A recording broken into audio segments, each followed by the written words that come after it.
was getting wore out before that. And what he does after that is on him. Straight razor. He steps in there with a straight razor. That camera from here today. Yeah. In that hospital. I need power yesterday. How many of y'all have? 12 as of yesterday. Runs with no smoke, no fire. Just get them in there, moving the hose line around, water mapping. Basically, just get the reps in this morning. Like just runs through the buildings this morning with no smoke or anything, where they can see, hear each other pretty good. And then this afternoon is when we'll break our 3 stations with blitz, attack, standpipe, and we can do stairs instead of those buildings. I'd like to use that other building for today too, a lot. There's more narrow hallways, doorways, stuff like that. Probably the...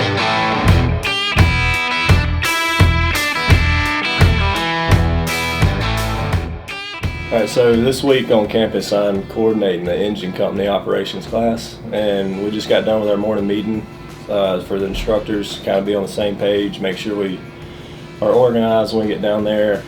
So we try to stay as organized as possible and have our meetings every morning, but what we just got done talking about was our plan for when we get down there. And today we are going to be working on nozzle movement, the appropriate nozzle movement to make it easier on the nozzle man and the structure, how to spray lines with different nozzles, different tips. We're going to get a lot of reps this morning, no smoke, no fire, just in the building, moving hose, spraying water, making sure that they get those reps for whenever they do get fire and smoke, zero visibility. They'll be able to do it pretty handily. We're going to start that tomorrow, but today is all about the reps, and we'll see how it goes.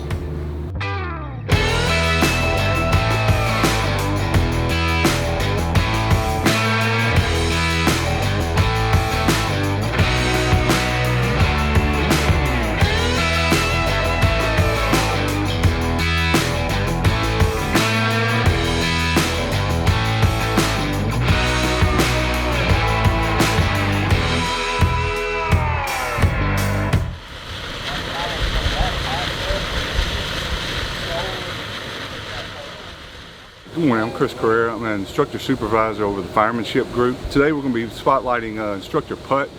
Instructor Putt is currently coordinating the engine ops class, and as far as the coordination goes for any particular class here, but this specific class, not only is he responsible for the students' activities and what they're going to be doing and their safety from day to day, but also in the mornings he gets the instructional staff on board and tells us and them what their duties are. That way everything runs smooth and seamlessly throughout the day. For a coordinator, you can't just have a plan A, you got to have a plan B and a C sometimes. So throughout the day of or the week of a coordinator, he's dealing with a lot of stuff and he's wearing a lot of hats. But Instructor Putt's coming into his 4th year. He's about to make senior instructor, and I had Instructor Putt as a 1001 student. So to see him come and work with me, and I get to work alongside of him as an instructor, that's what we're doing here. We not only train firefighters, but hopefully future instructors.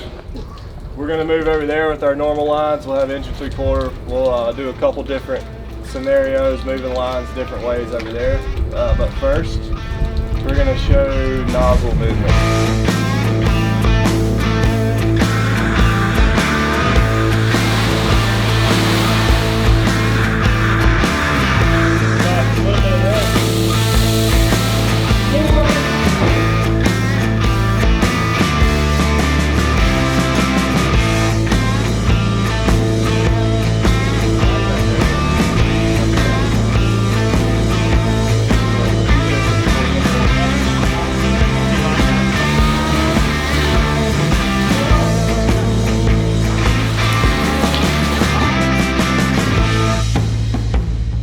So what got you wanting to work here?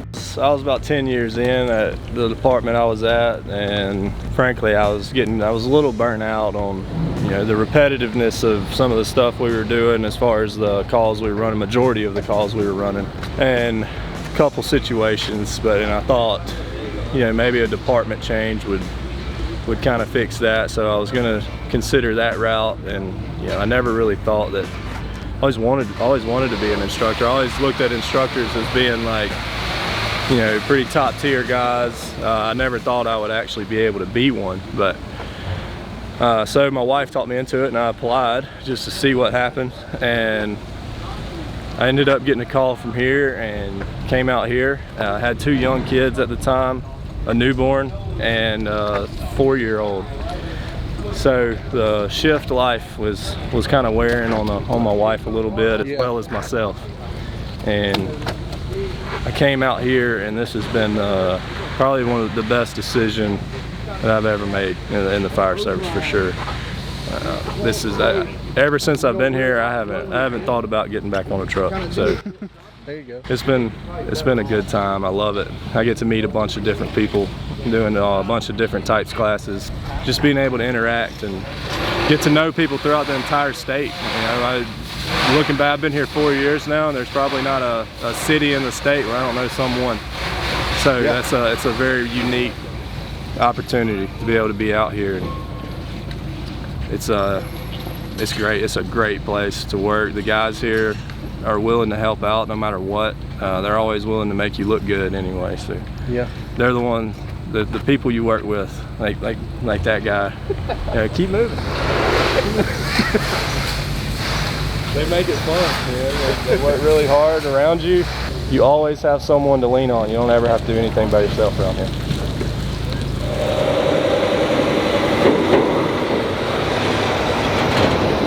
Did you bring your lunch today, or so you gotta go get some? Yeah. All right, I'm going to get some. One day should be Shoot over there. Yep. No cheese. I don't think so. That sounds good. What do you have with you? Komodo cans, 33. What do you think? What do you pull? X-Ray? Mini?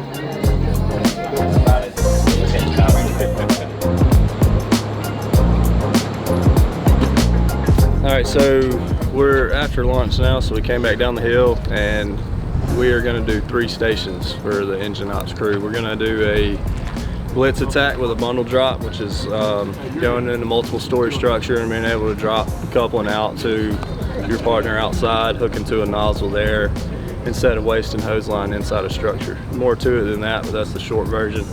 We're going to go around the back of the building and do some flowing stairwells. So we'll be flowing upstairs as they're moving upstairs.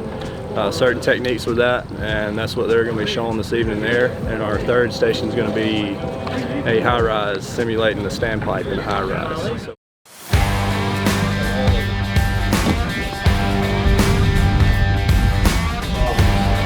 this whole system's going to drain before you get that hook, like the hose line or something like that.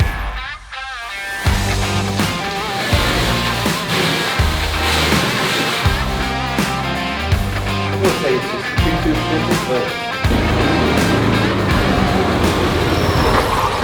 back off in that time.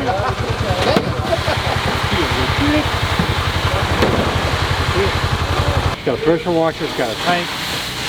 You see it shoots water? Yeah. He said, I'm gonna go in that thing.